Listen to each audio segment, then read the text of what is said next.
I heard someone wise say one time that, we are the sum of our decisions, right? In many ways, I think we can all look back on our lives, regardless of how old you are, and look at decisions you've made with either deep satisfaction or profound regret, or maybe somewhere in between. But and even if you have profound regret, perhaps your decisions thereafter are better. Yeah, right? but I think the theme is that, in many ways, the quality of our lives is very much aligned with the quality of our decisions.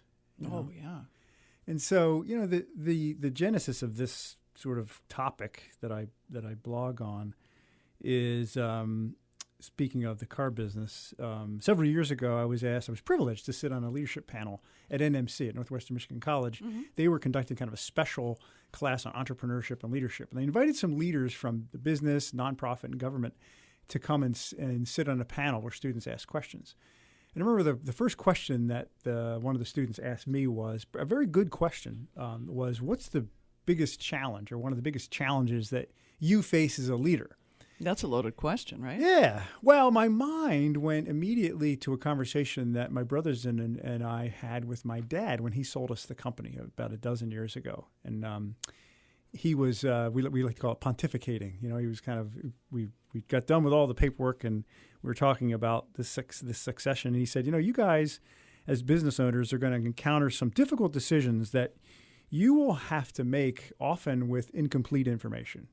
You will rarely feel like you have all the information you need in order to make a decision, which is true. But it's what he said next that really got my attention. Is he said, that being said, to not decide, in other words, to not make a decision, is in itself to decide. That's right. Right? To kick the can down the road. How lucky you are yes. to have someone to give you this information. I mean, that gives you a leg up in the first place. It did. It really did. And it's a lesson we never forgot because, he said, if you guys, if indecisiveness becomes a pattern in your business, it's going to cost you.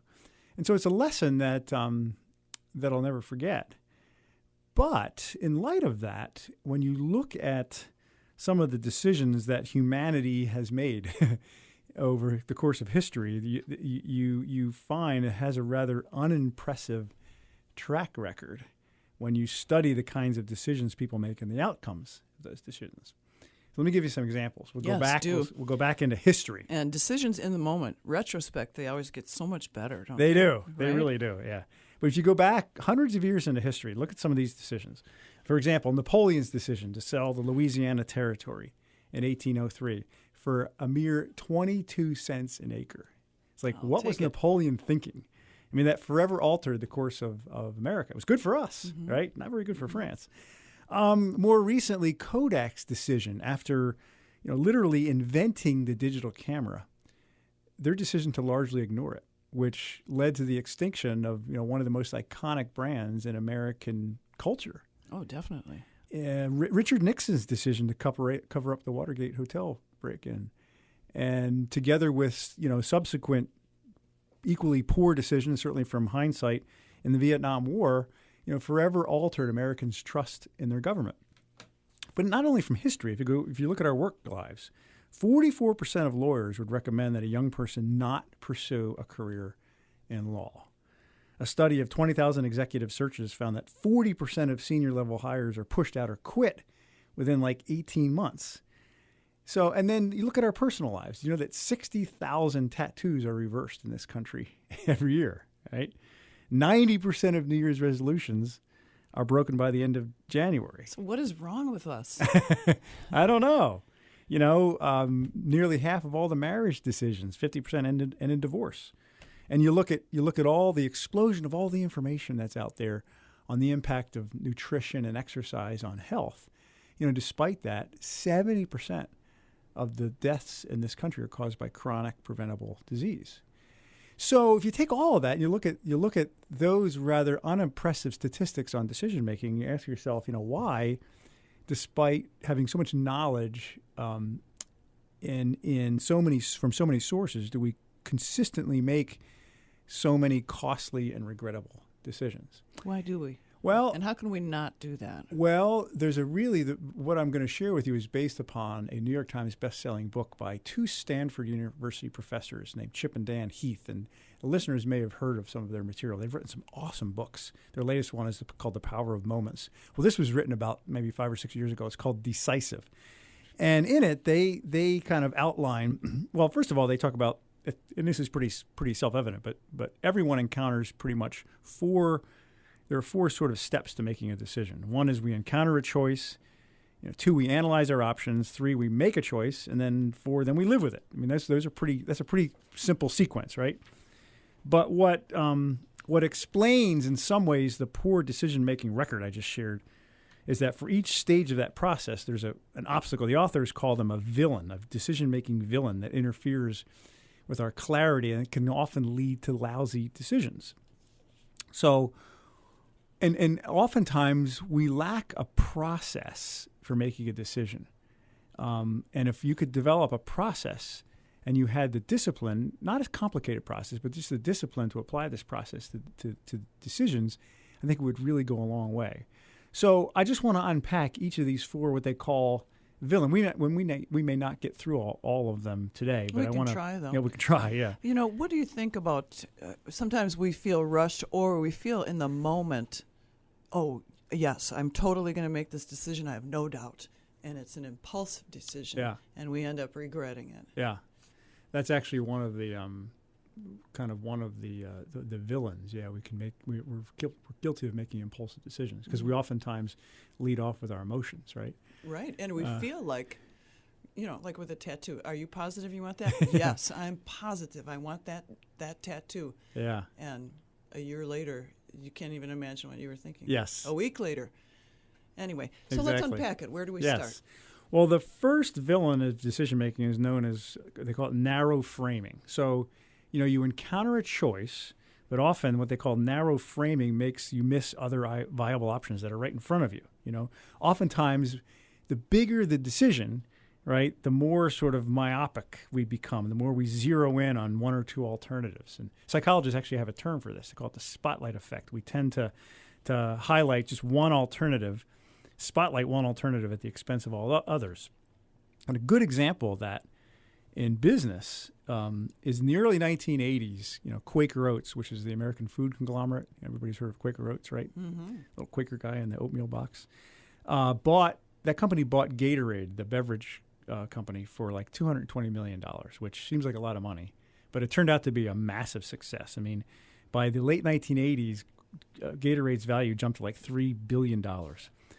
Well, I think partly based upon that runaway success, a decade later in 1994, Quaker bought Snapple. We've all heard of Snapple, the right. kind of a quirky tea and juice drink, yeah. company, for $1.8 billion. Okay? And Wall Street insiders and those in the news media who follow acquisitions just castigated the move. They just said Snapple was way overvalued. And Snapple, unlike Gatorade, just doesn't line up very well with Quaker's marketing and distribution strengths. But the CEO, William Smithsburg, who made that decision 10 years ago with Gatorade, he was undeterred. I mean, he completed that acquisition, again, a $1.8 billion acquisition in record time with basically unanimous board approval. Mm-hmm.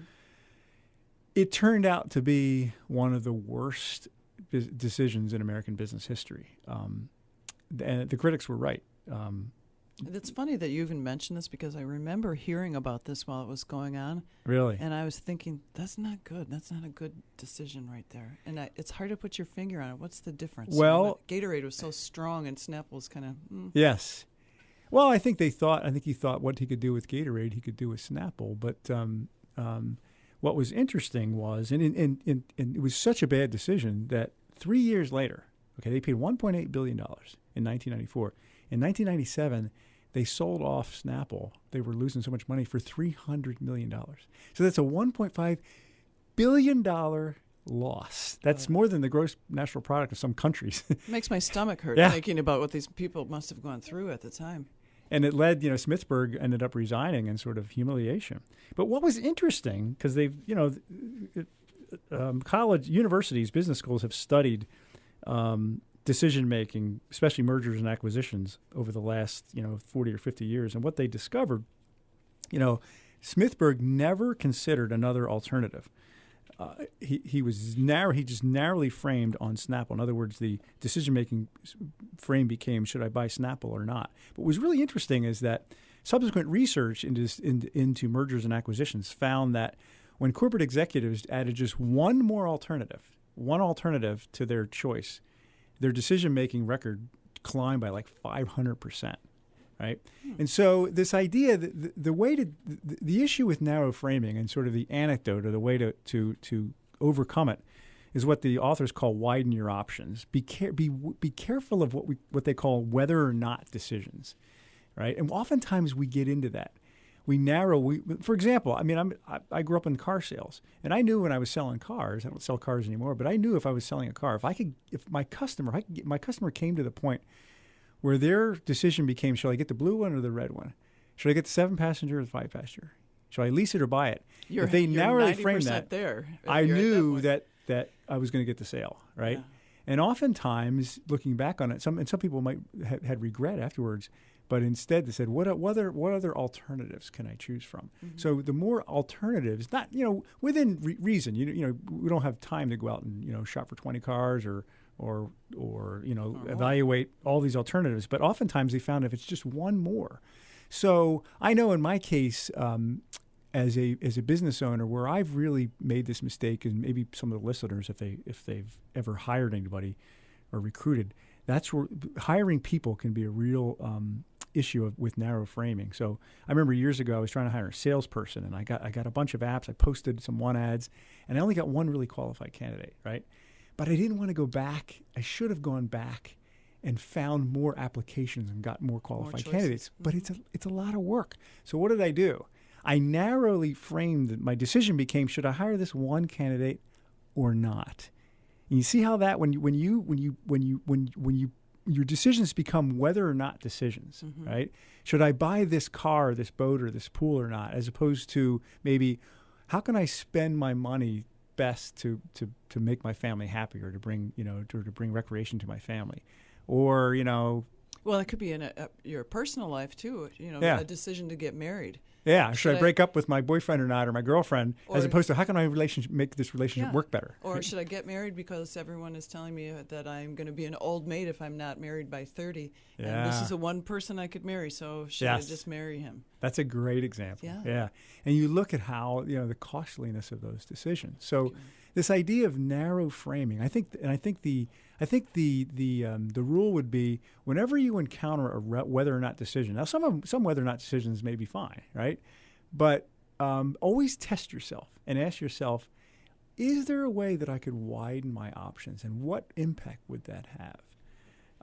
I think you look at, we mentioned Quaker. I mean, if they would have considered one more alternative, it may have prevented a $1.5 billion loss. Like what? What might they have considered? Another acquisition opportunity. I mean, Snapple wasn't the only beverage company. Than Snapple altogether. Yeah, okay. Yeah. So narrow framing is the first and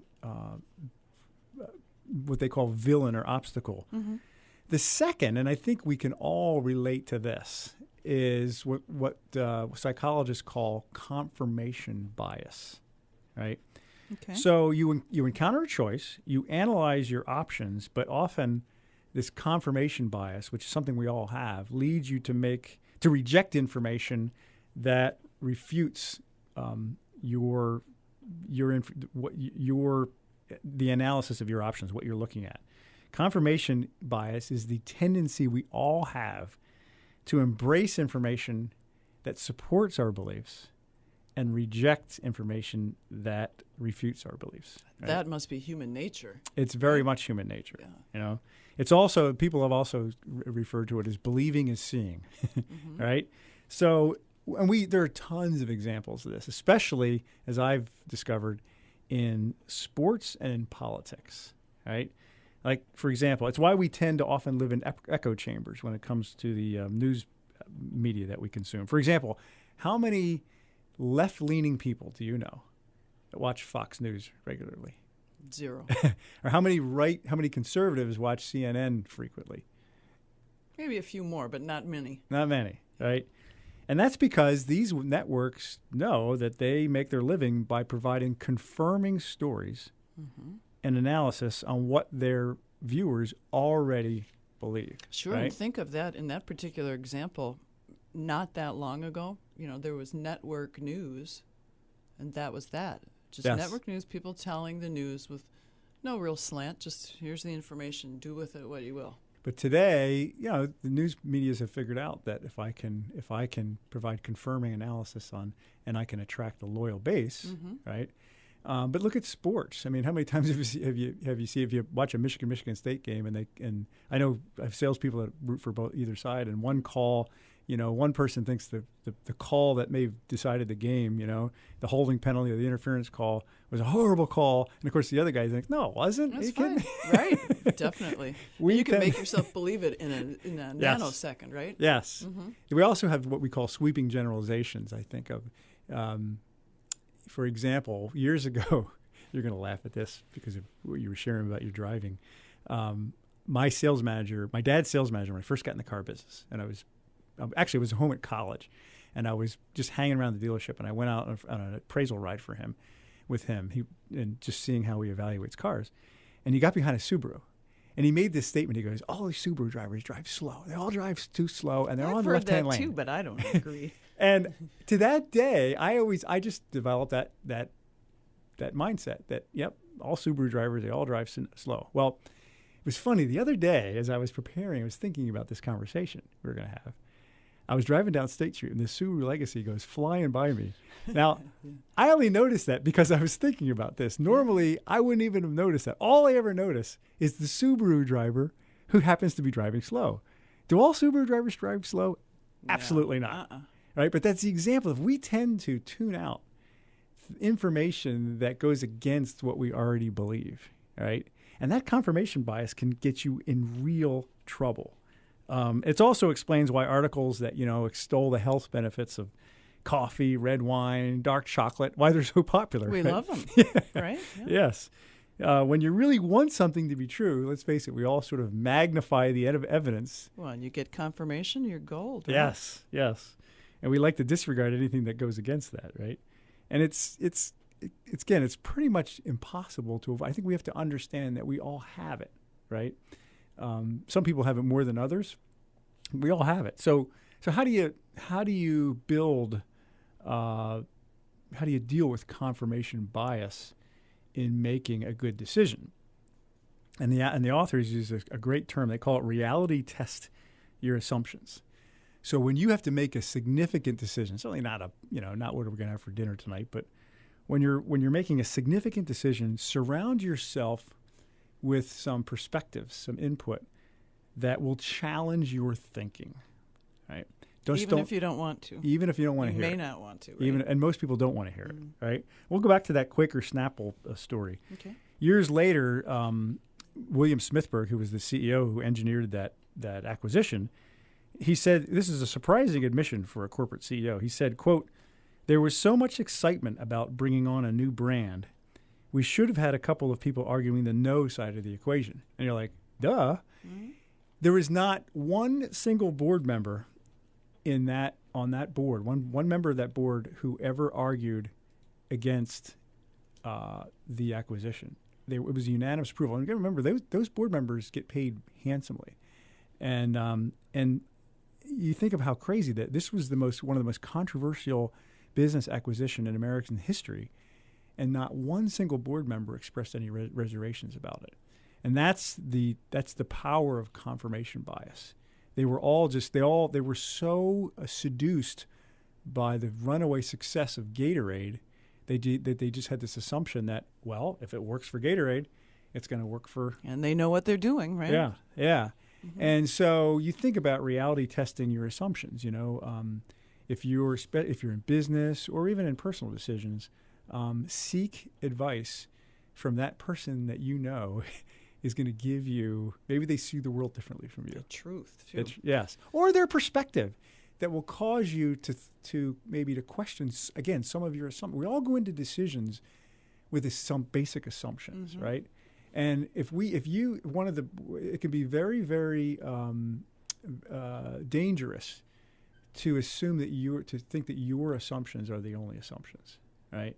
Especially when it comes to big decisions. Mm-hmm. I know I've had friends tell me about like kids that they have who were talking about marrying someone, and they were very in love with this young man or woman, and their friends all expressed reservations. Yeah. And in so many cases, the marriage didn't work out very well. And it's like, no, this person didn't want to listen to his or her good friends. But your friends can see it. Yes.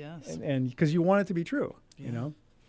Another really good example of that is in the 16th century, the Catholic Church established a legal title that was known as the promoter of the faith, and it was created to aid in the decision process for canonizing saints, right? And it became popularly known as the devil's advocate. Right? That's where we know where that term came from, right? Mm-hmm. And this person's job, it was usually a canon lawyer, was to argue against the canonization of the candidate, you know, to take a skeptical view of the candidate's character, to look for holes in the evidence, to try to disprove or challenge maybe some of the miracles or other things that were attributed to this candidate for canonization. What's interesting is that after 400 years in 1983, Pope John Paul II abolished the office.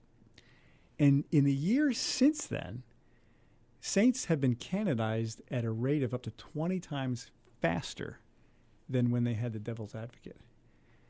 Isn't that interesting?